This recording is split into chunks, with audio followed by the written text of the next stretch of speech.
કચ્છ જિલ્લામાંથી આજે એક મોટા સમાચાર સામે આવ્યા છે। કચ્છના બહુ ચર્ચિત નલિયા સામૂહિક દુષ્કર્મ કાંડના તમામ 8 આરોપીઓ નિર્દોષ જાહેર થયા છે।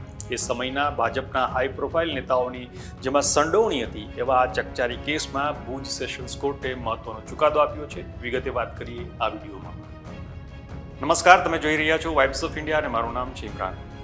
દેશભરમાં જેની બહુ ભારે ચર્ચા થઈ હતી ભારતીય જનતા પાર્ટીના કેટલાક નેતાઓની જેમાં સંડોવણી હતી એવા કચ્છના અબડાસા તાલુકાના મુખ્ય મથક એટલે કે નલિયામાં આજથી 8 વર્ષ પહેલા કથિત રીતે જે સામૂહિક દુષ્કર્મ કાંડનો બનાવ બન્યો હતો એ હાઈ પ્રોફાઇલ કેસમાં ભુજની સેશન્સ કોર્ટે આજે 23 જાન્યુઆરીએ તમામ 8 આરોપીઓને નિર્દોષ જાહેર કર્યા છે। દુષ્કર્મ કાંડ બહાર આવ્યા પછી ભારે હોબાળો મચી ગયો હતો, જેની વચ્ચે ગુજરાત સરકારે તપાસ માટે સ્પેશિયલ ઇન્વેસ્ટિગેશન ટીમની રચના પણ કરી હતી।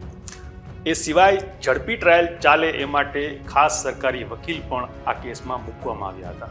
હવે આખો બનાવ શું હતો એની વાત કરીએ તો 25 જાન્યુઆરી 2017ના રોજ નલિયા દુષ્કર્મ કાંડની ફરિયાદ જે છે દાખલ થઈ હતી।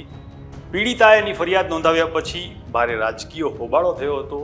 એની વચ્ચે ફેબ્રુઆરી મહિનામાં તમામ જે આરોપીઓ છે એની પોલીસે ધરપકડ કરી હતી।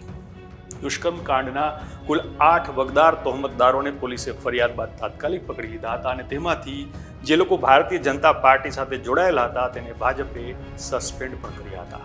કચ્છમાં બનેલી આ ઘટનાના પડઘા આખા દેશમાં પડ્યા હતા અને બીજા રાજ્યોમાં પણ ભાજપની જે છાપ છે એ બગડી ગઈ હતી।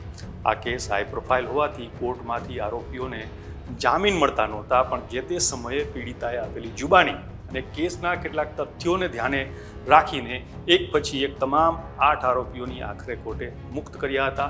આખરે આખી ઘટનાની મહત્વની સાક્ષી એવી ફરિયાદી યુવતી પાછળથી હોસ્ટાઇલ થઈ હતી, પોતાના નિવેદન છે એનાથી ફરી ગઈ હતી અને છેવટે તમામ આરોપીઓ જે છે એ હવે નિર્દોષ છૂટી ગયા છે।